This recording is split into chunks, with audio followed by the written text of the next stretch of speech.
Hello good evening to all. My name is Ankit Sharma and अगर मेरी voice आप सबको ऑडिबल है और पीछे वीडियो बिल्कुल अच्छी तरीके से दिख रही है so you can tell me in the chat box कि वॉइस ऑडिबल है। ठीक है, बाकी कोई भी टेक्निकल दिक्कत आएगी, आपको कुछ दिखाई नहीं दे रहा हो, थोड़ा ग्लूमी दिख रहा हो, साउंड की दिक्कत हो, तो आप कुछ भी कमेंट सेक्शन में बता सकते हो। ठीक है, so let's start today's class horticulture की। Okay Nilesh, it's audible fine.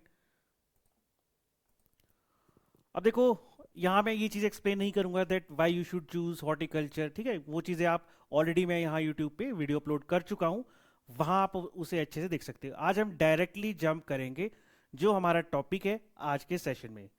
So today's we will start the horticulture optional. अब यहाँ पे एक चीज़ गिवन है यूनिट्स, तो मैं आपको रिमाइंड करवाना चाहता हूँ यूनिट 1 गिवन है, लेकिन ऑफिशियल सिलेबस में ऐसा कुछ भी आपको गिवन नहीं है। ठीक है, कोई यूनिट नाम की चीज़ नहीं है, बट मैंने यहाँ पे क्या किया है, पूरे सिलेबस को, क्योंकि वो पैराग्राफ फॉर्म में है, मैंने उसको टोटल 10 यूनिट्स में बांट दिया है। 5 यूनिट हैं पेपर 1 के, ठीक है, और 5 यूनिट हैं पेपर 2 के। ये चीज़ आपको ध्यान में रखनी है। ये मैंने इसलिए किया है क्योंकि यूनिट 1 में देखो सिमिलर से टॉपिक है, तो वो सिमिलर से टॉपिक मैंने एक जगह क्लब कर दिए हैं। बाकी आपको भी आसानी रहेगी, जैसे आप आगे अपना हॉर्टिकल्चर ऑप्शनल को कवर करोगे कि मेरे यूनिट 1 कवर हो गया, यूनिट 2 कवर हो गया, आगे टेस्ट देने हो तो हर चीज़ में आसानी रहती है। तो मैंने ऐसे टोटल 10 यूनिट्स में 5 पेपर 1 5 पेपर 2 में डिवाइड कर दिया, राइट। नेक्स्ट चलते हैं। Okay Sujata, it's Audible. ठीक है, ये आपको क्लियर हो गया होगा। तो फर्स्ट यूनिट जो है यहाँ पे मैं शुरू करने वाला हूँ। फर्स्ट यूनिट में हम देखेंगे, फर्स्ट थिंग इज कि देखो यूनिट 1 में क्या क्या है। यूनिट 1 में हम जानेंगे कि फ्रूट, कोई भी यूनिट शुरू करने से पहले इस तरह से आपको एक पिक्टोग्राफिक फॉर्म है, उसका एक ओवरव्यू मैं बता दूंगा, समझा दूंगा कि क्या है। तो फर्स्ट थिंग इज कि फ्रूट इंडस्ट्री जो है वो इंडिया में कैसी है। ठीक है, वो जानेंगे। फ्रूट्स आप सब खाते हो, और क्या उसका पोटेंशियल है आगे, क्या वो बेटर परफॉर्म कर सकती है। ये सारे के सारे टॉपिक्स डायरेक्टली HPPSC के सिलेबस से उठाए गए हैं। ठीक है, जनरल प्रिंसिपल, जैसे आपको खेती बाड़ी करनी है, आपको फ्रूट्स उगाने हैं, तो उस कल्टीवेशन में कुछ प्रिंसिपल्स आपको ध्यान में रखने पड़ेंगे। जैसे आप एग्जाम देने जाते हो तो आप देखते हो कि आपके पास आधार कार्ड होना चाहिए, पेन प्रॉपर होना चाहिए, कोई मोबाइल डिवाइस नहीं होना चाहिए। उसी तरह जब हॉर्टिकल्चर प्रोड्यूस की आप कल्टीवेशन करते हो तब भी एक सेट नंबर ऑफ प्रिंसिपल्स आपको फॉलो करने पड़ेंगे। वो जाने के क्या है, मेथड ऑफ प्रोपेगेशन, यानी कि खेती बाड़ी करनी कैसे है वो हम जानेंगे। Then physiological basis of rooting, rooting क्या होता है, रूट, जड़। ठीक है, तो रूटिंग यानी कि जड़ लगा रहे हैं, तो उसके लिए आपको कुछ प्रिंसिपल्स फॉलो करने के पड़ेंगे। ठीक है, उसके एक फिजियोलॉजिकल बेसिस होंगे। फिजियोलॉजिकल क्या होता है, जो थोड़े से दिख रहे हो आपको। ठीक है, वो ऐसा नहीं कि अंदर ही अंदर उसके कुछ परफॉर्मेंस हो रही है, जो सामने आपको दिख रहा है, चाहे सॉइल है, वाटर है, वो चीजें कैसे रूट्स को इफेक्ट करती हैं वो जानेंगे हम। Then special plant growing structure, यानी कि आपको फ्रूट उगाने हैं, प्लांट्स उगाने हैं, उसके लिए स्पेशल स्ट्रक्चर होते हैं। तो वैसे नॉर्मली अगर थोड़े से स्मॉल मार्जिनल फार्मर्स है, फाइनेंशियली इतने साउंड नहीं है, नॉर्मल खेतों पे वो बागवानी कर लेते हैं। बट मान लीजिए कि आपको ज़्यादा जल्दी जो है चाहते हो कि फ्रूट्स वेजिटेबल उगे, ज़्यादा उसकी बेटर यील्ड हो, तो वैसी टोटल कंडीशंस आपने कई गांव शहरों में देखा होगा कि वहाँ पे ग्रीन हाउसेस बने होते हैं। ठीक है, तो वो ग्रीन हाउसेस क्या है, वो कैसे काम करते हैं, उनके अंदर क्या चल रहा है, वो सब कुछ हम जानेंगे इन प्लांट ग्रोइंग स्ट्रक्चर में। ठीक है, तो यही है सिर्फ आपका यूनिट 1 का, बारी बारी से इसको करेंगे और यूनिट 1 हो जाएगा आपका खत्म। तो याद रखिएगा, टोटल पेपर 1 में है 5 यूनिट। एंड सेकेंड थिंग कि जो भी यूनिट्स है, ठीक है, तो पेपर 1 में जो यूनिट्स हैं that are related to fruits, और पेपर 2 में जो 5 यूनिट है that are related to vegetables and flowers. तो यूनिट 1 में हम सारा फ्लावर्स के बारे में पढ़ेंगे, फिर यूनिट 2 में वेजिटेबल्स और फ्लावर्स के बारे में। ठीक है, तो यूनिट 1 में आपको क्लियर हो गया होगा कि मैं क्या पढ़ाने वाला हूं। इसी को आगे जंप करते हुए हमने क्या देखेंगे कि फर्स्ट टॉपिक है हमारा fruit potential of India, fruit industry in India. सीधा टॉपिक आपके सिलेबस में गिवन है और इसका क्या पोटेंशियल है। ठीक है, आगे कैसा परफॉर्म करेगा। तो कोई भी टॉपिक मैं पढ़ाऊंगा आपको, पहले यूनिट 1 का बता दिया, अब देखो लेक्चर 1 है और ये हमारा फर्स्ट टॉपिक है। तो पहले ही मैं बिल्कुल शुरू में ही आपको एक माइंड मैप दे दूंगा कि आखिर आपको पढ़ना क्या है। ठीक है, this is the whole mind map कि इस पूरे टॉपिक में आप क्या पढ़ोगे। जब आप पढ़ना स्टार्ट करोगे तब भी आसानी रहेगी, बाद में जब रिवाइज करना हो तब भी आसानी रहेगी। ठीक है, तो इस पूरे चैप्टर को, हम इस पूरे टॉपिक को पढ़ेंगे। लेकिन पढ़ेंगे क्या क्या इसमें, सबसे पहले हम जानेंगे कि इंडिया के मेजर फ्रूट क्रॉप्स कौन कौन सी है। मैं आपको पढ़ाई हॉर्टिकल्चर ऐसे रहा हूँ कि बिल्कुल स्क्रैच लेवल पे आपने चीज़ें शुरू की, आपको ज़रा भी नॉलेज नहीं है, ठीक है।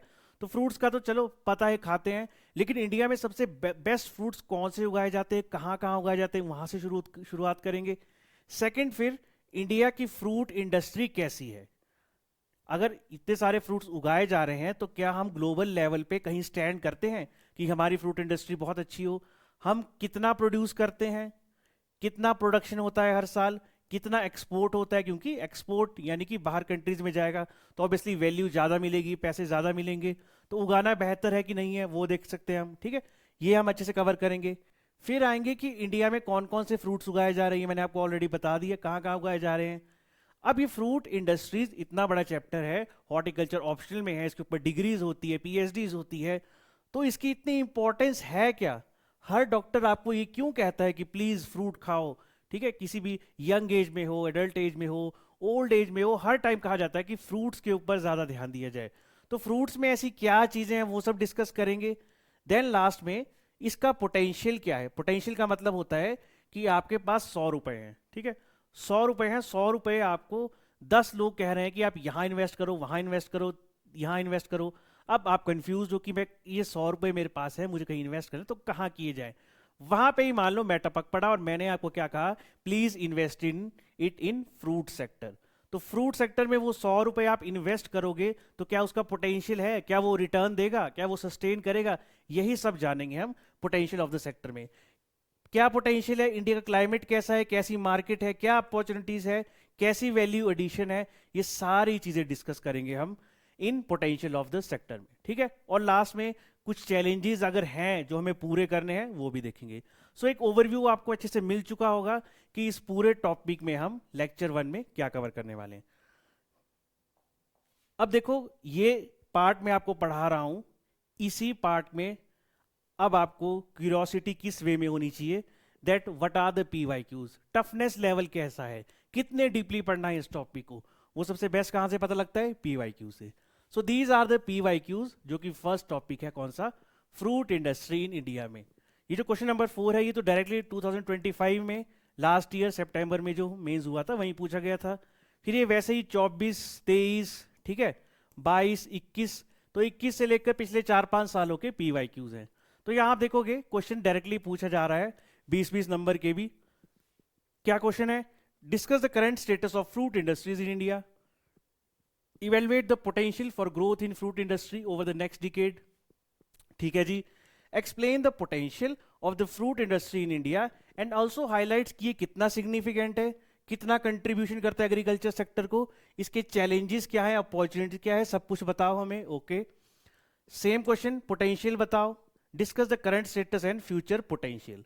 तो टॉपिक से देखोगे आप ज्यादा डाइवर्ट हुए, डायरेक्टली जो एचपीपीएससी में सिलेबस है वही लाइन उठाई है, उसको ज्यादा तरोड़ा मरोड़ा भी नहीं है, डायरेक्टली वही उठा के आपके सिलेबस में डाल दिया है।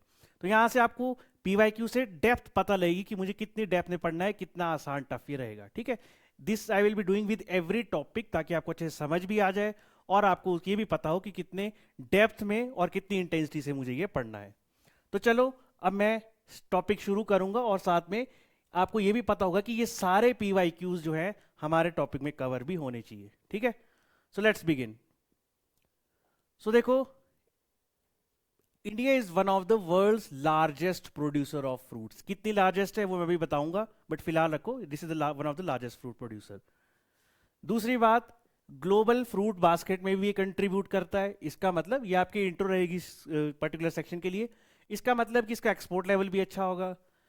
अब ये सब अच्छा क्यों है फ्रूट का, क्योंकि हमारी एग्रो क्लाइमेटिक कंडीशन बहुत अच्छी है। कहने का मतलब है हमारे पास पहाड़ भी हैं, बर्फ भी है, ठीक है, बीचेस भी हैं, रेगिस्तान भी है, हर एग्रो क्लाइमेट कंडीशन है। एग्रो क्लाइमेट मतलब एग्रीकल्चर से रिलेटेड जो भी क्लाइमेट की कंडीशन चाहिए, चाहे वो ट्रॉपिकल मौसम है, टेम्परेट यानी ठंडा है, हमारे पास एक नेचुरल एडवांटेज है कि जो फ्रूट्स कुछ ठंडे एरिया में उगाए जाते हैं, कुछ गर्म में उगाए जाते हैं, हमारे पास दोनों के ऑलरेडी कॉम्बिनेशन है, ठीक है। ये हमें नेचुरली भगवान ने हमें ऐसी क्लाइमेटिक कंडीशन दी है। उसके अलावा फ्रूट इंडस्ट्री जो है वो इंडियन एग्रीकल्चर में भी एक बहुत अहम रोल प्ले करती है। क्यों, फार्मर्स की इनकम में। अब फार्मर्स की इनकम इंडियन कंटेक्स्ट से क्यों जरूरी है? बिकॉज वी नो कि एग्रीकल्चर सेक्टर में वास्ट नंबर ऑफ पॉपुलेशन जो है वो एग्रीकल्चर ही करती है, और उनकी इनकम कैसी है? बहुत मिनिमम। अब सरकार चाहती भी है कि उनकी इनकम डबल की जाए, डबलिंग इनकम फार्मर। तो बेस्ट इसमें तरीका क्या रहेगा कि एग्रीकल्चर को डाइवर्सिफाई करो। डाइवर्सिफाई करने पे सबसे फर्स्ट स्टेप जो लिया जा सकता है that is related to horticulture. ठीक है, फ्रूट्स उगाओ जितने उगा सकते हो, क्योंकि उनकी एक्सपोर्ट वैल्यू अच्छी है, फटाफट से आपकी इनकम भी बढ़ जाएगी और फार्मर जो है वो भी ग्रो करेंगे, साथ में एम्प्लॉयमेंट भी बढ़ेगी, और ऑब्वियस सी बात है एक्सपोर्ट वैल्यू भी है तो एक्सपोर्ट भी अच्छा हो जाएगा। So this will be your intro for this topic, जहां पे आपने पूरी समरी, ठीक है, पूरे टॉपिक की एक समरी अपनी इन चंद लाइनों में पेश कर दी है, राइट। अब देखो, फ्रूट इंडस्ट्री में आपने इंट्रो दे दी। किसी भी चीज को जानना हो सबसे पहले वहां के आंकड़े सबसे इंपॉर्टेंट होते हैं। Numbers are very very very important. तो अब बात स्टेटस की चल रही है, क्वेश्चन एचपीपीएससी पूछ रहा है what is the fruit status in India, कितना पोटेंशियल है। तो रेदर देन आप फिलोसफिकल वे में बताओ, सबसे बेटर है कि आप उसको लॉजिकल ग्राउंड पे सबसे पहले बताओ, यानी कि आंकड़े, डाटा सबसे पहले प्रोड्यूस करते हैं। और डाटा मैंने कैसे प्रोड्यूस किया है? This is the country China, जिसके जो दुनिया में सबसे ज्यादा फ्रूट्स उगाती है, ठीक है, ग्लोबली नंबर 1 रैंक पे फ्रूट्स उगाने में, ऑल्दो इंडिया सेकंड है। लेकिन आपको फर्स्ट सेकंड यहाँ दोनों में दोनों में जो है यहाँ पे एक आप कह सकते हो कि कंट्रास्ट देखने को मिलेगा, कंपेयर करेंगे दोनों को, ताकि आपको पता लगे कि इंडिया सेकंड नंबर में तो है, बट इंडिया कितना पीछे है चाइना से। अगर चाइना टॉप पे है, इंडिया सेकंड पे है, लेकिन उस वो मार्जिन कम करने के लिए इंडिया को कितना समय लगेगा, ठीक है। इन सबको आंकड़ों के द्वारा देखेंगे। सबसे पहली बात फ्रूट प्रोडक्शन की देखते हैं। So India produces a huge amount of fruits, कितना? 114 से 115 मिलियन टन। पहला तो यही डाटा आपको रटना पड़ेगा, राइट। लेकिन अगर उसको आप चाइना से कंपेयर करोगे जो 260 से 270 मिलियन टन उगाता है, तो इस गैप से एक बात तो पक्की हमें पता लगी कि China more than double India का फ्रूट आउटपुट देता है। हाँ, इंडिया सेकंड रैंक पे है, पर चाइना उससे भी डबल देता है, और इंडिया को शायद पता नहीं कितना टाइम लगेगा उसके पास भी पहुंचने में, ओवरकम करना तो छोड़ो, ठीक है। तो चाइना तो उसके डबल यहाँ पे फ्रूट आउटपुट दे रहा है, कोई बात नहीं जी। अब देखते हैं कि फ्रूट कल्टीवेशन के अंडर एरिया कितना है, ठीक है। तो एरिया अगर इंडिया की बात की जाए 7.1 टू 7.2, यानी कि राउंड फिगर देखें 7 मिलियन हेक्टेयर। 7 मिलियन हेक्टेयर पे जो है हम फ्रूट्स उगा रहे हैं। तो चाइना कितने पे उगा रहा है? 13 टू 14 मिलियन हेक्टेयर। ऑब्वियसली ये भी डबल लैंड पे यहाँ पे उगा रहा है। डबल लैंड ऑक्युपाइड है फ्रूट्स के साथ, तो ऑब्वियसली बात है कि फ्रूट प्रोडक्शन भी डबल होगी, और साथ में एक्सपोर्ट लेवल भी अच्छा है, तो ऑब्वियसली बात है चाइना को पैसे भी यहाँ पे ज्यादा मिल रहे हैं। तो चाइना 13-14 मिलियन हेक्टेयर पे उगा रहा है, और उसके पास लार्जेस्ट ऑफ द एरिया है फ्रूट्स का अंडर इट्स फ्रूट कल्टीवेशन, ठीक है। साथ में एक और इंपॉर्टेंट बात है, बेटर यील्ड है, यानी कि इस छोटे से खेत में इक्वल एरिया है। This is India, this is China. तो अगर यहाँ इंडिया उगाता है, चाइना उगाता है, तो इंडिया अगर 5 केजी उगा रहा है इस पे, चाइना इसी लैंड पे 10 केजी उगा दे रहा है, यानी कि पैदावार भी बहुत ज्यादा है एज कंपेयर टू इंडिया। तो दो चीजों में आप कंपैरिजन समझ गए होंगे। अब देखते हैं ग्लोबल पोजीशन, जो मैंने आपको पहले बताई। India has the second largest, दूसरी सबसे ज्यादा लार्जेस्ट फ्रूट प्रोड्यूसर है ग्लोबली, और फर्स्ट पे कौन है? इट इज अवर चाइना, ठीक है, हमारा पड़ोसी मुल्क चाइना है। लेकिन डिफरेंस कितना है वो मैंने आपको ऑलरेडी ऊपर आंकड़ों से बता दिया। तो एग्जामिनर जब चेक करेगा, तो जब वो नंबर्स देखेगा, ऑब्वियसली समझ जाएगा कि इंडिया में क्या क्या चैलेंजेस हैं। तो चाइना तो पूरी तरह डोमिनेट करता है ग्लोबल फ्रूट प्रोडक्शन को, ठीक है। इंडिया भी सेकंड पे है, स्ट्रांग है, बट बहुत टाइम लगेगा जंप करने में। Third thing is processing level. अब ये प्रोसेसिंग क्या चीज है, इसको समझेंगे। इंडिया सिर्फ 2-3% करता है, और चाइना कितनी करता है? 20 से 25%। अब प्रोसेसिंग है क्या चीज है?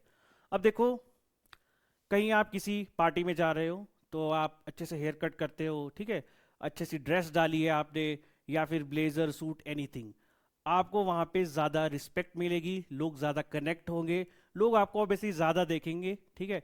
तो वो होगी आपकी वैल्यू एडिशन। वहीं उसी सेम पार्टी में सेम पर्सन बहुत नॉर्मल और जनरलाइज कपड़े डाल के चला गया, हो सकता है नॉर्मल सी टी शर्ट या फिर कुछ और भी, ठीक है, जनरल आप घर पे जो कपड़े डालते हैं, तो ऑब्वियसली बात है उतनी आपको ना रिस्पेक्ट मिलेगी, ना लोग आपको उतना कनेक्ट कर पाएंगे और जज करेंगे कि दैट मे बी ये कोई ऑर्डिनरी सा पर्सन है। That is value addition of fruits. Fruits को जब आगे प्रोसेस किया जाता है, उससे कुछ और प्रोडक्ट बनाया जाता है और मार्केट में पेश किया जाता है, तो उससे उसकी वैल्यू एडिशन हो जाती है। उसकी वैल्यू जो है वो पीक कर जाती है, बढ़ जाती है। जो मार्केट में सामान मिलता है, आप नॉर्मल शॉप में जाते हो, जूस दे दीजिए, जूस सब वेंडर की दुकान पे भी मिल जाएगा, ठीक है। बट जो पैकेज ड्रिंक होगा वो ज़्यादा ग्लैमराइज तरीके से आपको सेल किया जाएगा, ज़्यादा प्रोसेस्ड होगा, तो पैसे भी उसके ज़्यादा लगेंगे। यही चीज़ है। इंडिया सिर्फ अपने फ्रूट्स को 2-3% ही प्रोसेस कर पाता है, वहीं चाइना 20 से 25% फ्रूट को प्रोसेस कर देता है। याद रखना, जैसी प्रोसेसिंग टर्म यहाँ पे आएगी, पीआर, पीआर मतलब प्रोसेसिंग, पीआर के आगे आपने प्राइस भी जोड़ देना। तो 20-25% फ्रूट को प्रोसेस कर दिया, प्राइस भी उसका शूट कर गया। लेकिन इंडिया इस मामले में बहुत पीछे है अभी, चाहे वैल्यू एडिशन है चाहे प्रोसेसिंग। देख सकते हो कहाँ 20 से 25%, कहाँ 2 से 3%। नेक्स्ट आता है फिर लास्ट में सबसे इंपॉर्टेंट, विच आर एक्सपोर्ट्स। अब फ्रूट्स की मार्केट अच्छी है। अब देखो आप, मैंने आपको पहले भी बताया था, आपके पास 100 रुपीज़ है, ठीक है, और मैंने आपको बोल दिया please invest it in fruit sector. अब उसका सबसे मेन रीजन क्या था कि फ्रूट्स इंडिया से बाहर बहुत बिकते हैं, बहुत ज़्यादा बिकते हैं, क्योंकि इंडिया की लैंड बहुत फर्टाइल है, उसके आगे मिडल ईस्ट तक जो है फ्रूट्स की अवेलेबिलिटी नहीं है। अब फ्रूट्स मैंने बेचने को बोल दिया, उसकी एक्सपोर्ट वैल्यू अच्छी है, वो मिडल ईस्ट, यूरोप, हर जगह बिक रहा है, तो ऑब्वियसली पैसे भी कैसे मिल रहे हैं, डॉलर्स में, फॉरेन करेंसीज में। ऑब्वियसली आपको जो यहाँ से इनपुट लगा के आउटपुट आ रही है पैसों की, वो भी ज़्यादा आ रही है। तो मैंने जो इन्वेस्ट बताया था सेक्टर यहाँ करो, वो भी आपका सफल हो जाएगा अगर वही फ्रूट आपका इंडिया की जगह बाहर भी एक्सपोर्ट हो रहा है। तो 10,000 करोड़, वूपिंग 10,000 करोड़ मार्केट है बाहर, सिर्फ और सिर्फ एक्सपोर्ट की। चाइना के साथ कंपेयर करोगे तो चाइना का ऑब्वियसली मच हायर एक्सपोर्ट है, वॉल्यूम है, वैल्यू है, ठीक है। अब उसके बहुत सारे कारण है, आगे हम पढ़ेंगे, देखेंगे उनको। बट अब आपको इन 7 पॉइंट से एक जनरल आइडिया हो गया होगा कि फ्रूट इंडस्ट्री में हम कहाँ स्टैंड करते हैं, नंबर 1। नंबर 2 की जो टॉप पोजीशन है चाइना, उसके कंपैरिजन कहाँ स्टैंड करते हैं, कितना लैग कर रहे हैं, कितने हमें इनपुट देने की जरूरत है, ठीक है। यहां से आप एग्जामिनर को समझा दोगे। तो एक लाइन में अगर मुझे ये जो आंकड़ों का आपको खेल बताया इसको एनालाइज करना हो, देन आई विल से कि या ठीक है, इंडिया सेकंड रैंक करती है, कोई बात नहीं, लेकिन चाइना से तो बहुत पीछे है, ठीक है। इट लैग सिग्निफिकेंटली, हमने आंकड़ों में भी देखा। हमें और प्रोसेसिंग करने की ज़रूरत है, और ज़्यादा एक्सपोर्ट करने की ज़रूरत है, और हमारा पोटेंशियल बहुत ज़्यादा है, पोटेंशियल अभी हम आगे पढ़ेंगे भी, वो सारा टैप करने की बहुत ज़रूरत है, ठीक है। तो अब आंकड़े आपको क्लियर हो गए होंगे, सीधा आगे जंप करेंगे कि आखिर इंडिया, अब देखो हम सब कहाँ रहते हैं, हिमाचल प्रदेश में रहते हैं। आपने एप्पल खाया होगा जो यहाँ के नेटिव फ्रूट्स है, बट पैन इंडिया लेवल पे आपने कभी सोचा नहीं होगा कि हम सबसे ज़्यादा कौन सा फ्रूट्स प्रोड्यूस कर रहे हैं, कौन सा सेल कर रहे हैं। नंबर 2, ये जो हमारा फ्रूट बाहर बिक रहा है, ये जा कहाँ से रहा है, ठीक है। अब किसी बहुत ही, आप कह सकते हो कि लीस्ट डेवलप्ड कंट्री में जा रहा है, तो पैसे भी उतने नहीं मिलेंगे। तो देखते हैं क्या इंडिया में सबसे ज़्यादा प्रोड्यूस होता है। तो दीज आर द फ्रूट्स जो सबसे ज़्यादा इंडिया प्रोड्यूस करता है और बाहर बेचता भी है। मैंगो यानी फलों का राजा, इंडिया इसमें सबसे लार्जेस्ट प्रोड्यूसर है ग्लोबली, ठीक है। उसी तरह से ग्रेप्स नंबर 2, ये भी इंडिया का most successful fresh fruit export के मामले में। उसी तरह से पॉमन ग्रेट है, ठीक है, इसकी भी बहुत ज़्यादा डिमांड रहती है और एज अ फ्रेश फ्रूट इसको भी सेल किया जाता है। नेक्स्ट बनाना है, इट इज़ ऑल्सो फ्रेश बनाना, इसको मिडल ईस्ट और साउथ एशियन कंट्रीज में ज़्यादा एक्सपोर्ट किया जाता है।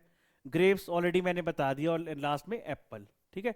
ये हम एक्सपोर्ट करते हैं, इतनी ज़्यादा क्वांटिटी में नहीं करते क्योंकि यहाँ पे प्रोडक्शन भी बहुत कम है, बट हाँ, it is one of the major fruit which is exported from India. अब जितना भी करते हैं हम, क्योंकि ठंडा इलाका है तो गर्म वाली जगह पे एप्पल जाता है हमारा, ठीक है, उसकी वैल्यू भी मिलती है और धीरे धीरे इसका स्कोप भी बढ़ रहा है। तो ये 5 फ्रूट हैं जो ज़्यादातर एक्सपोर्ट होते हैं इंडिया से। कहाँ कहाँ जाते हैं, मिडल ईस्ट, साउथ एशिया, कुछ यूरोप में भी जाते हैं, कुछ अमेरिका में भी। बट एक दिक्कत है, वो दिक्कत है कि वहाँ पे जो क्वालिटी पैरामीटर्स है, ठीक है, स्टैंडर्डाइजेशन है, वो बहुत ज़्यादा स्ट्रिक्ट है। तो इतनी सी भी गलती हो अगर, तो इंडिया का सारा फ्रूट जो है रिजेक्ट हो जाता है। तो उस लेवल तक हम पहुँच रहे हैं धीरे धीरे। आई होप आगे आने वाले टाइम में हमारी स्टैंडर्डाइजेशन, ग्रेडिंग भी उतनी अच्छी होगी। तो अब आपको ये भी पता लग गया कि कितने फ्रूट्स एक्सपोर्ट किए जाते हैं इंडिया से, ठीक है। अब जानेंगे कि फ्रूट मार्केट इंडिया में कैसी है। वापस इंडिया में आ जाओ बाहर का आपने देख लिया सब कुछ कि कितना फ्रूट सेल हो रहा है, कहाँ कहाँ जा रहा है, कितनी वैल्यू है। अब इंडिया में आ जाओ, इंडिया की जो हमारी लोकल मार्केट्स है, वेजिटेबल फ्रूट सेल करती है, वहाँ का सिनेरियो हम देखते हैं, राइट।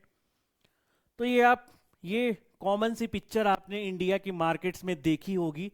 अब आपने ये भी सोचना है कि एक ही पर्टिकुलर प्लेस पे आपको बहुत ज़्यादा फ्रूट सेलर्स दिखाई देंगे, बहुत ज़्यादा फ्रूट सेलर दिखाई देंगे, शायद इतनी डिमांड भी नहीं है, उससे ज़्यादा फ्रूट सेलर्स दिखाई देंगे। तो एक तो बात तो पक्की है कि फ्रूट इंडिया में बिक भी रहा है, फ्रूट इंडिया में प्रोड्यूस भी हो रहा है, फ्रूट इंडिया में बिक भी रहा है, और फ्रूट के पैसे भी मिल रहे हैं, तभी इतना बेटर इकोसिस्टम यहाँ पे चला है। अब देखते हैं मेजर थिंग्स जो इंडिया की मार्केट में चली है। फर्स्ट थिंग इज मार्केट का साइज और डिमांड। मार्केट का साइज और demand, you have already seen certain YouTube videos जहां पे फॉरेनर्स इंडिया से रिलेटेड वीडियोस बना रहे होते हैं। कोई कुरकुरे खा रहा है इंडिया के, कोई चिप्स खा रहा है। अब वो क्यों बनाते हैं? क्या उन्हें इंडिया के कल्चर से बहुत प्रेम है? क्या वो कुरकुरे का टेस्ट ऐसा है कि वो फॉरेन के टेस्ट से भी मैच नहीं होता? ठीक है, कि बहुत ही एक्सट्रीम फ्लेवरफुल चीज़ है? नहीं, एक चीज़ है, and that is India has a huge market size. चाहे वो ऑनलाइन है, ऑफलाइन है, दोनों कंटेक्स्ट में बहुत बड़ी मार्केट है। और अगर आपका प्रोडक्ट पैन इंडिया लेवल पे आ गया, जैसे मूवीज आती है, तो समझ लो कि you will be having enough money, और वो डोमेस्टिक मार्केट आपकी बढ़ती जाएगी। तो इंडिया के पास बाहर ही नहीं, अपनी भी बहुत बड़ी मार्केट है, क्योंकि हमारी पूरी दुनिया में सबसे बड़ी पॉपुलेशन है। और आपको पता है फ्रूट्स तो ऑलमोस्ट सब खाते हैं। अब फ्रूट्स के बारे में अच्छी बात यह है कि इसका ग्राफ बढ़ता जा रहा है, ना ये ऐसे है ना ये नीचे जा रहा है, ये सीधा इस तरह से ऊपर जा रहा है। रीजन क्या है, उनको इलेबोरेटेड फॉर्म में भी देखेंगे। लोगों की इनकम बढ़ रही है, फ्रूट्स ऑब्वियसली महंगे होते हैं, सस्ता चीज नहीं है खाने की, बट लोगों की income, standard of living, per capita income बढ़ती जा रही है। तो राइजिंग इनकम हो रही है, तो ऑब्वियसली बात है उनकी कैपेसिटी भी बढ़ रही है फ्रूट्स को खरीदने की। Second thing is urbanisation. Urbanisation से यहाँ मतलब है शहरीकरण। तो शहरीकरण से ये मतलब है कि शहर में जैसा सिस्टम होता है, लाइफस्टाइल होता है कि हमको हेल्दी रहना है, हेल्दी खाना है, ठीक है, वो सब चीज़ें बढ़ती जा रही है इंडिया में, इवन गांव तक पहुंच रही है। तो अर्बनाइजेशन के चक्कर में भी फ्रूट की डिमांड बढ़ गई है। हेल्थ अवेयरनेस मैंने आपको बताया, पहले तो चलो ऐसा होता था कि कुछ बीमारी हो जाए तब डॉक्टर रिकमेंड करते थे कि आपको फ्रूट्स खाने चाहिए। अब तो वो डेली लाइफ का हिस्सा हो गया लोगों का। डेली कौन सा फ्रूट कितनी क्वांटिटी में खाना है, किससे कौन सा विटामिन मिल रहा है, क्या फाइबर मिल रहा है, हर चीज़ लोगों को ऑलरेडी पता होती है बिना डॉक्टर की हेल्प से। इंटरनेट की हेल्प लेते हैं, ठीक है, और उसी वे में डिज़ाइन करते हैं कि हमें डेली कौन सा फ्रूट खाना है, किसकी हमें ज़्यादा ज़रूरत है, कौन हमें ज़्यादा फायदा देगा। तो ये चीज़ें सारी क्या कर रहे हैं, फ्रूट की कंजप्शन पूरे इंडिया में बढ़ा रहे हैं। और ऑब्वियसली ये लिंक्ड है पॉपुलेशन में, पॉपुलेशन बहुत है तो फ्रूट भी जो है ज़्यादा डिमांड में आ रहा है। तो डिमांड ग्रो कर रही है ज़्यादा सिटीज़ में और टीयर 2 टाउन में, बड़े बड़े शहर दिल्ली मुंबई में तो है ही है, ठीक है। उसके अलावा tier 2 cities, for example Shimla is considered as a tier 2 cities, वहाँ पे भी बहुत ज़्यादा फ्रूट की डिमांड हो रही है। अभी आपको एक फिनोमिनन बताता हूँ। सो देर इज़ अ फ्रूट, ठीक है, आपने सुना होगा जापानी फल। तो जापानी फल जो है वो हिमाचल में भी उगाया जाता है, बट इतना कुछ हिट नहीं था वो। बट हुआ क्या, एक दो साल पहले कैटरीना कैफ ने एक आर्टिकल में क्या कहा कि मैं सुबह उठते ही जापानी फल खाती हूँ, it is one of my favourite fruit. और जैसे ही वो स्टेटमेंट आई, it just became viral in whole India, in social media. अब बोला किसने? कैटरीना कैफ ने। किसके? जापानी फल को। अब डायरेक्ट लोग देख रहे हैं कि उनकी स्किन बहुत अच्छी हो रही है फ्रूट खाने से। उस फ्रूट की इतनी ज़्यादा डिमांड बढ़ी दैट उस फ्रूट को इतने ज़्यादा अमाउंट में उगाना पड़ा। पहले तो उगता ही नहीं था, फिर उगाना पड़ा। बाद में वो सेल भी बहुत अच्छा हुआ और हिमाचल के लिए बहुत अच्छी वो मार्केट भी बन गई। तो आप देख सकते हो कि फ्रूट की मार्केट इंडिया के हिसाब से कितनी ज़्यादा है। ओवरनाइट सक्सेस मिल सकती है अगर अच्छे से मार्केट किया जाए फ्रूट्स को, ठीक है, फ्रेश फ्रूट्स पहुंचाया जाए। मार्केट साइज डिमांड बता दिया, देन मार्केट का स्ट्रक्चर। इस इंडियन फ्रूट मार्केट सिनेरियो में ना सिर्फ मैं ये बता रहा हूं कि मार्केट इंडिया में पॉजिटिव चीजें क्या है फ्रूट्स की, साथ में नेगेटिव भी चलेगी। तो देखो भैया, अनऑर्गेनाइज सेक्टर है, mandis, commission agent, local traders, क्या सिस्टम होता है बताऊंगा मैं, बट फिलहाल समझ लो कि बहुत अनऑर्गेनाइज सेक्टर है। कहीं से फ्रूट आ रहा है, कहीं जा रहा है, जो किसान बेचारा उगा रहा है उसको वैल्यू नहीं मिल रही। बाद में जो बिचौली हैं, और एंड में जाता है बिचौली को बहुत पैसे मिल रहे हैं, और कंज्यूमर को समझ नहीं आ रहा कि मैं इसके इतने पैसे दे क्यों रहा हूँ। For example in Himachal, in Shimla town itself, Apple belt है इतनी बड़ी, ठीक है, यहाँ पे एप्पल के सेम प्राइजेस आपको मिलेंगे जैसे चंडीगढ़ में मिलेंगे, और ऑल दो दिल्ली में भी वही सेम मिल जाएंगे। तो फिर फ़ायदा क्या हुआ यहाँ पे एप्पल बेल्ट होने का? क्योंकि हमें जो लोकल चीज़ है वही महंगी मिल रही है। उसका कारण क्या है? बहुत बड़ी एक अनऑर्गेनाइज सेक्टर है। Next thing, principle of multiple intermediaries, ठीक है, बिचौलिए, जो फार्मर का सारा शेयर जो है खा जाते हैं। तो यहाँ पे एक मार्केट चैनल भी बताया थोड़ा सा कैसे काम करता है। यूजुअली ट्रेडिशनली करता है, पहले फार्मर होता है वो कुछ उगाएगा, फिर वो लोकल ट्रेडर के पास जाएगा कि जी प्लीज़ मुझे मेरा फ्रूट है वो ले लीजिए। लोकल ट्रेडर ले लेगा, वो होल सेलर के पास जाएगा, ठीक है, होल सेलर अपना प्राइस लगाएगा, फिर रिटेलर। अब ये सारी चीज़ें यहाँ पे प्लस प्लस प्लस होती जा रही प्राइस में, और एंड में किसको बियर करनी पड़ रही है चीज़? कंज्यूमर को। तो जहाँ फार्मर ने 10 रुपए का फ्रूट बेचा, एंड में कंज्यूमर को वो सीधा 100 रुपए का पड़ेगा, और ये बीच में उस पैसे को खा जाएंगे, ठीक है।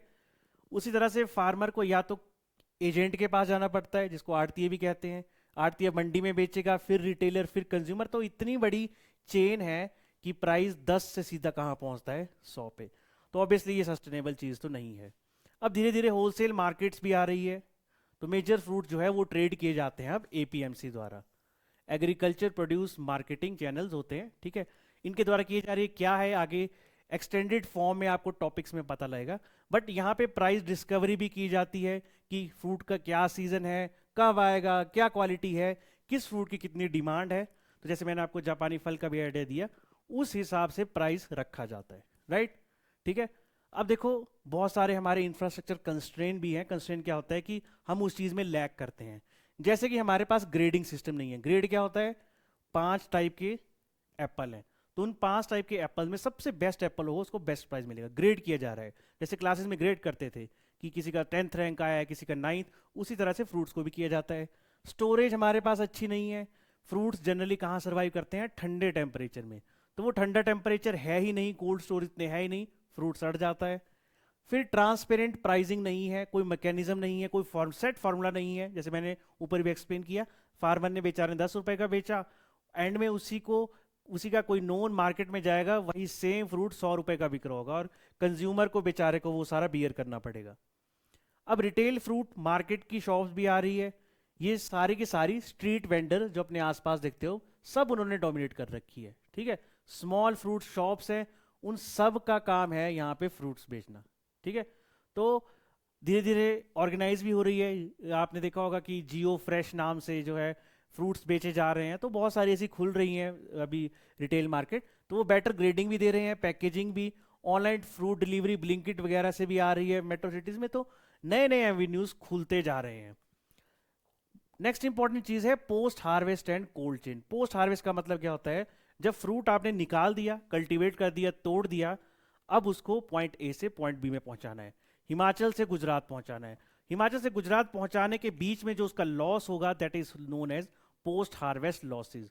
तो उसको हार्वेस्ट करते वक्त इतना लॉस नहीं आता जितना उसके बाद आता है। तो उसमें भी हमारी मैनेजमेंट थोड़ी सी ढीली है, ठीक है, बहुत सारी चेंजेस की जरूरत है। तो पोस्ट हार्वेस्ट और कोल्ड चेन भी यहाँ पे एक मेजर बॉटलनेक है। और कोल्ड चेन मैंने आपको बता दिया, कोल्ड स्टोरेज, ठंडा टेम्परेचर चाहिए ताकि फ्रूट्स अच्छे से सर्वाइव कर पाए। हम फ्रूट्स लेते हैं, जाते ही उसको फ्रिज में डाल देते हैं क्योंकि वो लंबे टाइम तक टिके रहते हैं।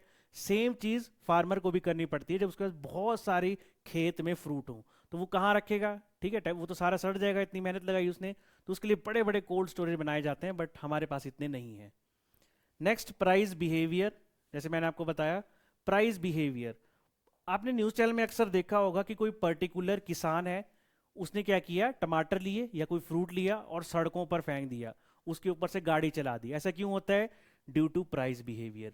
बेचारे को प्राइस कितना मिलता है टोमेटो का या फिर किसी और फ्रूट का? 5 रुपए पर केजी। अब इतनी इन्वेस्टमेंट की किसी ने, इतना पैसा लगाया, खून पसीने की मेहनत, एनर्जी, लेबर, सबसे बड़ी बात पेशेंस रखी, उसके बाद भी आपको इतना कम प्राइस मिले, तो ऑब्वियसली किसको गुस्सा नहीं आएगा। तो ये प्राइस बिहेवियर भी बहुत सारा इशू है जहाँ पे सीजनल की वोलेटिलिटी बढ़ी रहती है। कैसे होती है ये सब भी आगे पता लगेगा, बट फिलहाल समझ लो, जब पीक सीजन होता है तो फार्मर को कम प्राइस मिलता है, उससे सारा प्रोड्यूस ले लिया जाता है, हो सकता है कहीं पे गोडाउन में उसको रख दिया हो, फिर जब ऑफ सीजन आएगा तब उसको सेल किया जाएगा, लेकिन हाई प्राइस पे, ठीक है, जबकि फार्मर से वो पहले ही ले लिया गया था।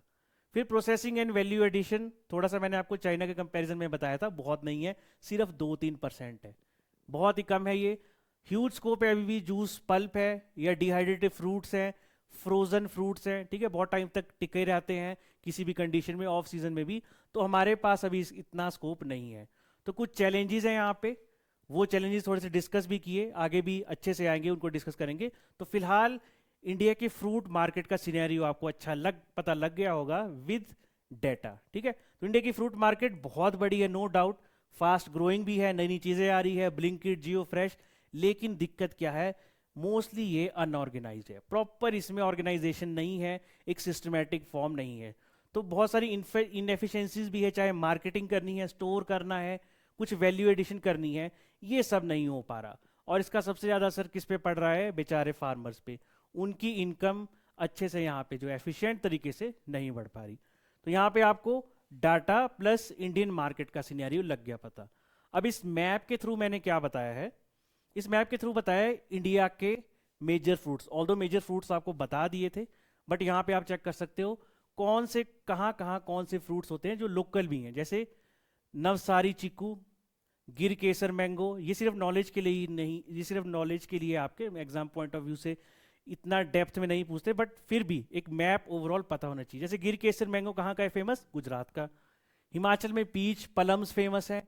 एप्पल हो गए J&K में। वहीं साउथ में आएंगे तो वाजाकुलम पाइनएप्पल केरला का फेमस है। जामुन पपाया आंध्र प्रदेश का फेमस है, ठीक है। नॉर्थ ईस्ट में कच्चाई लेमन फेमस है, तेजपुर लीची फेमस है।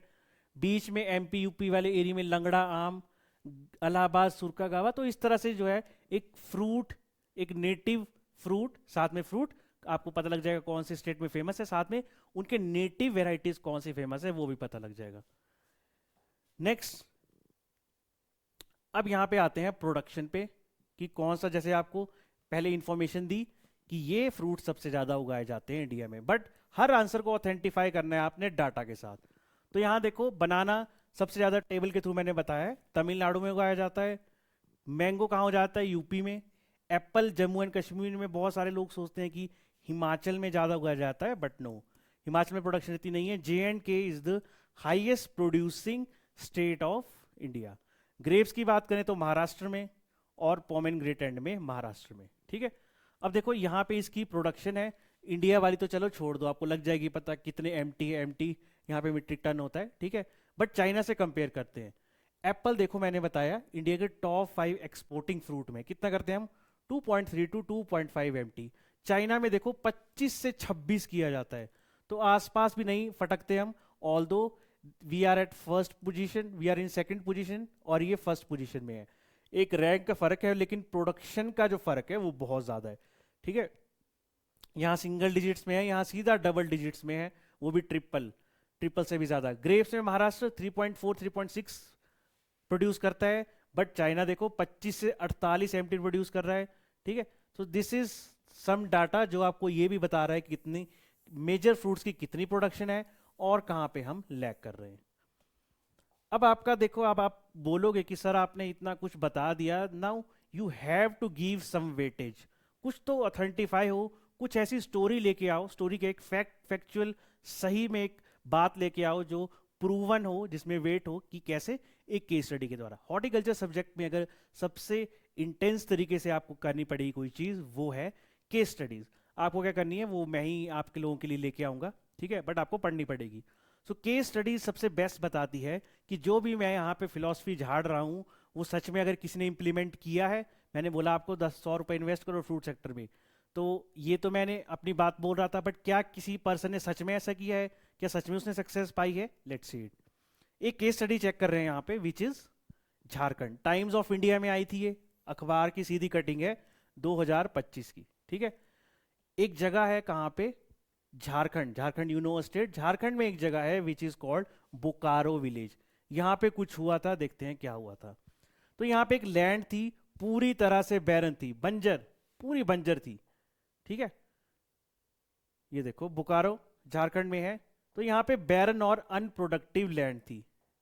अब देखो लैंड ठीक नहीं है तो क्या होगा, डेली वेजिस पे काम करना पड़ेगा बेचारे लोगों को, दिहाड़ी पे 100 रुपए 200 रुपए, या तो सीजन के बेस पे माइग्रेट कर जाएंगे, झारखंड से कहीं नॉर्थ में आ जाएंगे फसलें काटने या किसी भी और काम के लिए माइग्रेशन हो जाएगी वहां से।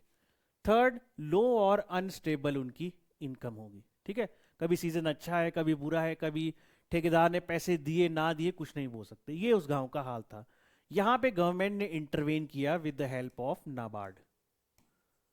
नाबार्ड की हेल्प से गवर्नमेंट ने कहा कि चलो इंट्रोड्यूस करते हैं एक हॉर्टिकल्चर बेस्ड लाइवलीहुड प्रोग्राम। ये प्रोग्राम लॉन्च किया और कुछ स्कीम्स लॉन्च की। क्या बोला गवर्नमेंट ने यहाँ पे, मैं आपको दूंगा मैंगो की सैपलिंग्स। सैपलिंग्स क्या होता है, छोटे छोटे से जो पौधे होते हैं जो लगाए जाते हैं, ठीक है। मैं आपको मैंगो की सैपलिंग्स दूंगा। उसके बाद यहाँ जो आसपास लैंड है जो बंजर पड़ी है, उसमें थोड़ी सी खुदाई करते हैं, उसको थोड़ा सा चमकाते हैं।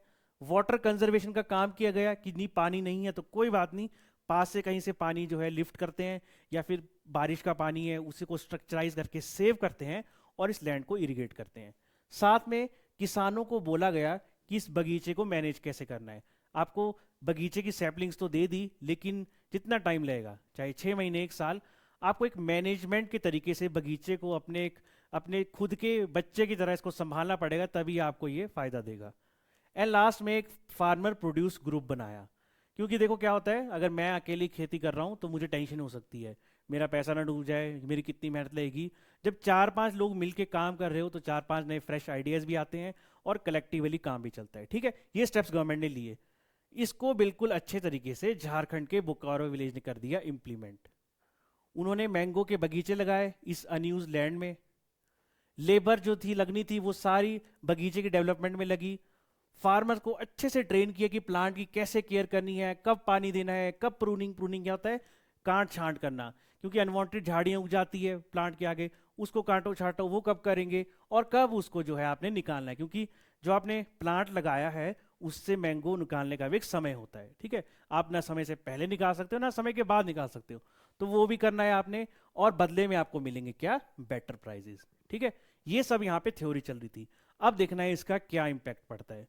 सो luckily fortunately the impact was excellent. कैसे था excellent, we see barren land थी, वो अब एक प्रोडक्टिव मैंगो का ऑर्चर्ड बन गई थी। बहुत अच्छे से वहां पे मैंगो की खेती हुई। साथ में एनुअल हाउस होल्ड इनकम, यानी कि पूरे साल के बाद जो इनकम आई लोगों की, बेचारे 100 रुपये 200 रुपये कमाए थे दिहाड़ी, वो बढ़ के सीधा 45-55 हज़ार हो गई, ठीक है। जहां वो 10-12 हज़ार कमा रहे थे, सीधा 55-60 हज़ार कमाने लग गए। बहुत अच्छे पैसे मिले। अच्छा, पैसे वहीं मिल रहे हैं तो लोग किसी दूसरी स्टेट में भी क्यों जाएंगे, वो अपनी फैमिली के साथ रहेंगे, फैमिली के पास रहेंगे, तो माइग्रेशन भी कम होगी और लोगों को मिल गई, क्योंकि लोकल ही एम्प्लॉयमेंट मिल गई।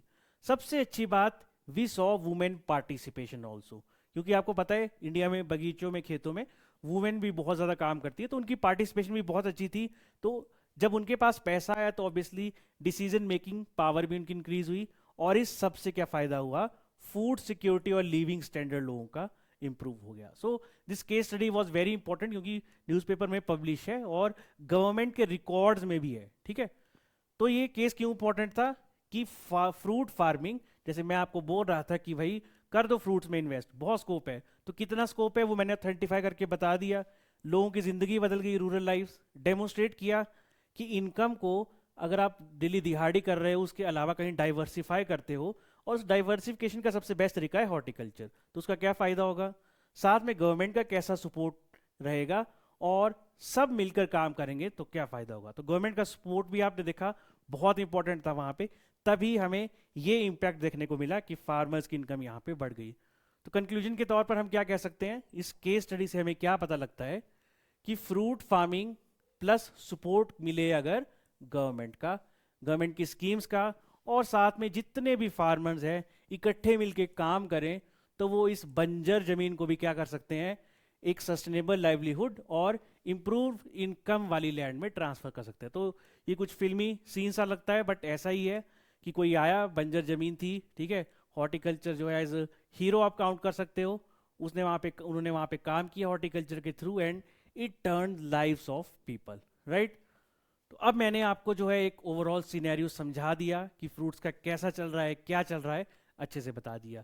अब देखो पोटेंशियल की बात आती है। पोटेंशियल वही है कि भाई आपको बोला फिर 100 रुपए आ गए वो, ठीक है, 100 रुपीज, तो मैंने आपको उसके 10 कारण दूंगा। ये 10 कारण है कि 100 रुपए लगाओ, ये कारण है, ये लगाओगे, ये बताता है कितना पोटेंशियल है, कितना फ्यूचर है फ्रूट इंडस्ट्री इन इंडिया का।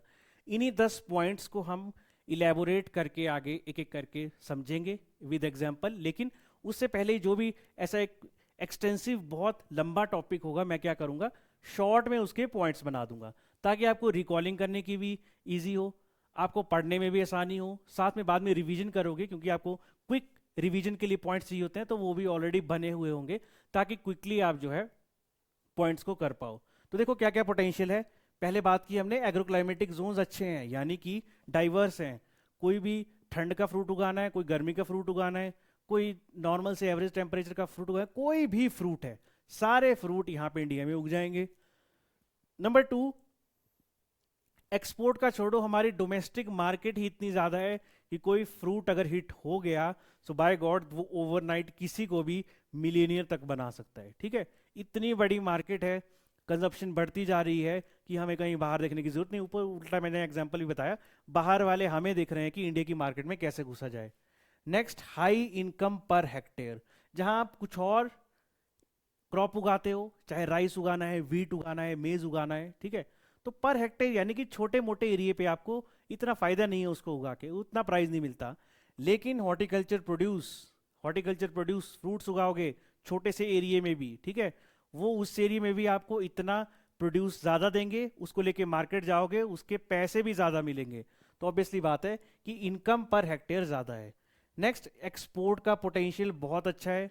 क्यों है वो मैंने बता दिया, पूरी दुनिया में डिमांड है, इंडिया का एक्सपोर्ट बढ़ता भी जा रहा है, चाइना तो बहुत पैसे कमाता है एक्सपोर्ट से, इंडिया का भी बहुत स्कोप फ्यूचरिस्टिक है, यहाँ पे हम बेच सकते हैं बाहर भी और पैसे भी अच्छे मिलेंगे। नेक्स्ट, स्कोप है प्रोसेसिंग का और वैल्यू एडिशन का, धीरे धीरे नए नए प्रोडक्ट्स आते जा रहे हैं मार्केट में, तो लोगों के पास पैसे हैं तो वो प्रोसेस्ड और वैल्यू एडिटिव फ्रूट्स या कुछ और प्रोडक्ट हो, अचार हो, एनीथिंग, कुछ भी खाना है, ठीक है, तो वो भी खरीद सकते हो। तो ना सिर्फ आप जो फ्रूट्स की मंडी है वहाँ खुद के प्रोड्यूस को बेच सकते हो, बल्कि उसको वैल्यू एडिशन करा के मार्केट में अपनी ब्रांड भी लॉन्च कर सकते हो। नेक्स्ट, एम्प्लॉयमेंट जनरेट करता है ये रूरल एरियाज में, सुटेबल है स्मॉल और मार्जिनल फार्मर्स को। सबसे ज़्यादा फार्मर्स हमारे पास छोटे छोटे हैं, लैंड छोटी फ्रेगमेंटेड है, ठीक है, क्योंकि आपको बाकी क्रॉप्स, एग्रीकल्चर क्रॉप्स उगानी है, बहुत बड़ी लैंड चाहिए तब जाके फायदा होगा। बट छोटी मोटी टूटी फूटी लैंड है, वहाँ पे हॉर्टिकल्चर भी उगाओगे तो जैसे बताया छोटी लैंड पे भी अच्छा प्राइस मिलता है। तो स्मॉल छोटे मोटे मार्जिनल फार्मर्स है वो भी आराम से हॉर्टिकल्चर प्रोड्यूस उगा सकते हैं। Next, adoption of modern technologies. कैसी modern technologies?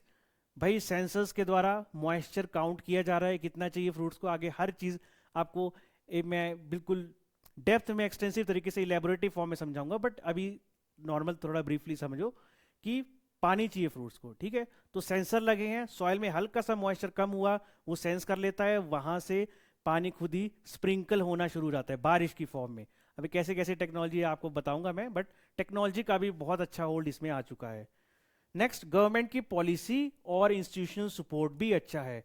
Even Himachal government में आपने देखो, एक तो हॉर्टिकल्चर एग्रीकल्चर प्रोड्यूस हैं, टैक्स फ्री हैं, साथ में कोई भी इनपुट्स लगाने हैं, टूल्स चाहिए, मशीनें चाहिए, सीड चाहिए, प्लांट्स चाहिए, हर चीज़ में सरकार आपकी हेल्प करती है। सो हमने बोकारो विलेज का भी एग्जांपल देखा कि कैसे गवर्नमेंट ने हेल्प की और पूरी उस गांव की किस्मत बदल दी। तो गवर्नमेंट का सपोर्ट भी अच्छा मिल रहा है। सबसे इंपॉर्टेंट चीज जो पूरी दुनिया में सबसे हॉट टॉपिक है, that is related to environment and sustainability. तो देखो हम कोई ऐसी इंडस्ट्री नहीं लगा रहे जहाँ पे बहुत ज़्यादा एमिशन हो, कार्बन डाइऑक्साइड मीथेन की हो रही है, एक बहुत ही अच्छी एनवायरनमेंट से भी फ्रेंडली है और सस्टेनेबल भी है। सस्टेनेबल का क्या मतलब होता है कि ऐसा नहीं कि खेती बाड़ी करनी है तो एक साल की बहुत पैसा कमाया उसके बाद सारा खेत ही खराब हो गया, नो, इस साल, अगले 10, अगले 20 सालों तक आने वाले जनरेशन्स भी वहाँ पे अच्छे से फ्रूट्स उगा सकती है, अच्छे से उसको ग्रो कर सकती है। तो आपको अपनी आने वाली जनरेशन को भी ऐसी वेल्थ होगी जो सस्टेनेबल फॉर्म में होगी, आप उसको आगे भी सरपास कर सकते हो, ठीक है। इन्हीं 10 पॉइंट्स को मैं अच्छे से यहाँ पे समझाऊंगा। तो चलो यहाँ पे देखते हैं कि करके क्या क्या पॉइंट्स हैं। तो फर्स्ट पॉइंट क्या था यहाँ पे? फर्स्ट पॉइंट इज, जैसा हमने किया था कि इंडिया के पास बहुत ज़्यादा डाइवर्स मार्केट है, ह्यूज डाइवर्स मार्केट है, ठीक है। इसमें एग्जांपल देखते हैं क्या है। टेम्परेट रीजन, वही चीज़ें 10 चीज़ें मैं आपको ऑलरेडी बता चुका हूँ, आगे वही एक्सप्लेन हो रही हैं। तो एक तो टेम्परेट रीजन है, कोल्ड क्लाइमेट है, कहाँ है? हिमाचल प्रदेश में, जम्मू कश्मीर में। अब लो टेम्परेचर भी है, हाइट भी बहुत ज़्यादा, एल्टीट्यूड भी, तो वहाँ पे ठंड वाले फ्रूट्स जो कि यूरोप, यूजुअली यूरोप अमेरिका में उगाए जाते हैं, अब वहाँ से इंपोर्ट करने तो बहुत पैसे लगेंगे, बट हमारे इंडिया खुद उगाता है। कौन कौन से? यहाँ पे एप्पल, पियर, पीच, प्लम, ये सारे ऐसे फ्रूट हैं जो ठंड में उगते हैं। इनको गर्मी में नहीं उगा सकते, सूटेबल टेम्परेचर इनका लो टेम्परेचर रहता है। ठीक है। नेक्स्ट टेम्परेचर है सब ट्रॉपिकल, यानी कि गर्मी है पर उतनी ज़्यादा नहीं है, थोड़ी सी कम है। तो यूपी, बिहार, ये थोड़े सब ट्रॉपिकल रीजन आते हैं। यहाँ पे मॉडरेट क्लाइमेट है, तो सबसे बेस्ट मैंगो भी उगेगा, गावा भी, लीची भी। ठीक है, ठंड के फ्रूट भी उगा दिए, थोड़ा मॉडरेट सा टेम्परेचर है, वो फ्रूट भी उगा दिए। नंबर 3 आ गया, बहुत ज़्यादा गर्मी है, जैसे मिडिल ईस्ट में है या किसी और एरिया में है, तो गर्मी वाले जगह है। ठीक है, कौन सी है? तमिलनाडु है, केरला है, थोड़ा सा वार्म क्लाइमेट है और ह्यूमिडिटी भी बहुत ज़्यादा है। सबसे बेस्ट क्या उगता है? बनाना, पाइन एप्पल एंड पपाया। बहुत गर्मी चाहिए। इसके अलावा एक और है arid and semi arid. Arid मतलब कि वहाँ पे 1% जो है आपको प्लांट्स देखने को नहीं मिलेंगे, ट्रीज देखने को नहीं मिलेंगे, बारिश बहुत कम होती है, रेगिस्तान वाला एरिया। तो हमारे पास वैसा भी है, थोड़ा महाराष्ट्र में भी है, गुजरात में भी है, राजस्थान में भी है, पूरी तरह से ड्राई क्लाइमेट है। ऐसे क्लाइमेट में पोमेग्रेनेट और ग्रेप्स बहुत अच्छे उगते हैं। हाँ, थोड़ी इरिगेशन चाहिए, ड्रिप इरिगेशन क्या होती है बताऊंगा, बट ये चाहिए। अब देखो, ये 4 टाइप्स के क्लाइमेट है, यानी कि 4 अलग अलग कंट्रीज अगर हम देखें, अलग अलग रीजन में है दुनिया के, वो सारे क्लब है इंडिया में ही। तो 4 अलग अलग रीजन्स के फ्रूट्स हम आराम से उगा सकते हैं। तो पूरी दुनिया के फ्रूट्स कहाँ समाये हैं? इंडिया में ही। अब इस वजह से पोटेंशियल बहुत बढ़ जाता है। फायदा क्या है? आपको पूरे साल आराम से फ्रूट प्रोडक्शन मिलेगी। ऐसा नहीं है कि गर्मी है तो गर्मी के फ्रूट्स उगाए फिर अगले सीजन वेट करना पड़ा, ना हो। पूरे साल आप इंडिया में प्रोडक्शन कर सकते हो, क्रॉप की डाइवर्सिफिकेशन कर सकते हो, रिस्क कम है। ठीक है, किसी सिंगल क्रॉप पे डिपेंड नहीं रहना पड़ेगा, और साथ में हमारे खुद की ही डोमेस्टिक सप्लाई बहुत अच्छी है, ह्यूज मार्केट है, तो एक्सपोर्ट करने में भी कोई परेशानी नहीं होगी। बाद में एक्सपोर्ट भी करना हो उसके अलग से पैसे मिलेंगे। तो ये जो डाइवर्स एग्रो क्लाइमेट, जैसे कि फर्स्ट पॉइंट है, ये क्या अलाउ करता है कि हम ट्रॉपिकल, सब ट्रॉपिकल, नंबर 2 टेम्परेट, इन तीनों चारों के कॉम्बिनेशन में उगाएं, तो हमें एक यूनिक एडवांटेज देता है पूरी दुनिया में फ्रूट प्रोडक्शन की। चारों टाइप के फ्रूट्स भाई इंडिया हम खुद उगाते हैं। Number 2, as I already explain, there is a large domestic potential market in India. इसमें कोई दो राय नहीं है, we are the most populated nation. ठीक है, हमारी अर्बन मिडिल क्लास बढ़ रही है, इनकम लेवल बढ़ रहे हैं, तो पैसे, फ्रूट्स के लिए पैसे चाहिए तो वो आराम से खरीद सकते हैं। अवेयरनेस बढ़ रही है, न्यूट्रिशन और हेल्थ में बहुत अच्छे से काउंट किया जाता है। अच्छा लाइफस्टाइल जीना है तो कहा जाता है फ्रूट्स खाओ, तो वो भी अच्छी बात है। तो फ्रूट्स की डिमांड जो है वो कंटिन्यूसली इस ग्राफ की तरह इस तरह से बढ़ रही है। ठीक है, ईयर बाय ईयर बढ़ती जा रही है, तो एक बहुत ही स्ट्रांग और स्टेबल डोमेस्टिक मार्केट आपको देखने को मिलेगी फ्रूट ग्रोथ में। फ्रूट का कोई अल्टरनेटिव भी नहीं है कि जी फ्रूट्स नहीं खाने, मैं ये खाऊंगा। ठीक है, आपको फ्रूट्स खाने ही पड़ेंगे, जो क्वालिटीज फ्रूट से मिलती है वो फ्रूट से मिलती है। तो स्टेबल भी है और स्ट्रेंथन भी है। तो fresh juice, cut fruits, fruit के सलाद, ये सारे बढ़ रहे हैं अब सिटीज में भी। ठीक है, और हेल्दी डाइट लेनी है तो ये फ्रूट्स तो डॉक्टर से लेकर यूट्यूबर के इन्फ्लुएंसर जो कि लाइफस्टाइल रिलेटेड सब डिमांड करते हैं, सब बताते हैं कि ये तो आपको इंक्रीज करना ही पड़ेगा। वहीं स्कूल, हॉस्पिटल, हॉस्टल, ऑफिस, हर जगह डिमांड है कि जो भी ग्रो कर रहे हैं, एडल्ट्स हैं या यंग है, उन सबको फ्रूट की सप्लाई देनी पड़ेगी। तो देखो, अब इससे पोटेंशियल कैसे बढ़ेगा? आपको एक्सपोर्ट्स पे कम डिपेंड रहना पड़ेगा। जब डोमेस्टिक मार्केट ये इतनी अच्छी है तो ये फर्क भी नहीं पड़ेगा कि हाँ यूएस ने हमारा एक्सपोर्ट रिजेक्ट कर दिया, हम लोकली इतना बेचेंगे, वहीं से पैसे कमा लेंगे। प्राइस की स्टेबिलिटी, क्योंकि डिमांड बढ़ रही है तो प्राइस की स्टेबिलिटी भी, पूरे साल तक आप प्रोडक्शन कर सकते हो, डाइवर्सिफिकेशन भी है। ठीक है, और जो छोटे और मार्जिनल फार्मर्स हैं उनको ये भी पता है कि इसकी डिमांड अच्छी है, साल दर साल बढ़ती जा रही है, तो थोड़ा सा मार्केट में इन्वेस्ट करने का जो उनका रिस्क रहता है वो भी कम हो जाएगा। उनको दिलासा रहती है दिल में कि मैं जो फ्रूट्स उगा रहा हूँ, ऑब्वियस सी बात है, इसका प्राइस हमें अच्छा मिलेगा ही मिलेगा, राइट।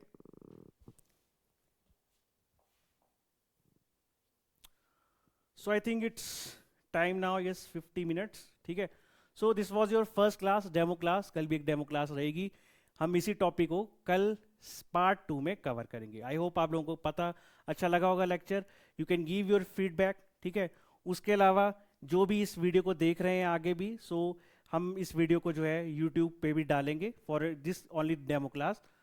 तो जो भी इंटरेस्टेड हो, you can contact us on our numbers. ठीक है, you can contact Nimbus Academy, जो भी हॉर्टिकल्चर ऑप्शनल लेना चाहता हो, this is the number given on screen. या ड्यू टू इट्स टेक्निकलिटी कोई मुझसे बात करना चाहता है, गाइडेंस चाहता है कि ये ऑप्शन कैसे पढ़ाया जाएगा, कितने टाइम में कवर होगा, you can contact me also Anchit Sharma on this number, ठीक है। तो कल फिर मिलेंगे हम with the lecture. Nilesh Rana, do we get notes? Yes, you will get notes, you will get test series, जो कि प्रीलिम्स के पहले भी, प्रीलिम्स के बाद में भी मॉडल आंसर के साथ आएगी, लास्ट ईयर भी हमने की थी, वो भी आपको साथ में मिलेगा। PYQs की बुक है ऑलरेडी, ठीक है, जो पब्लिश हो चुकी है, वो भी मिलेगी।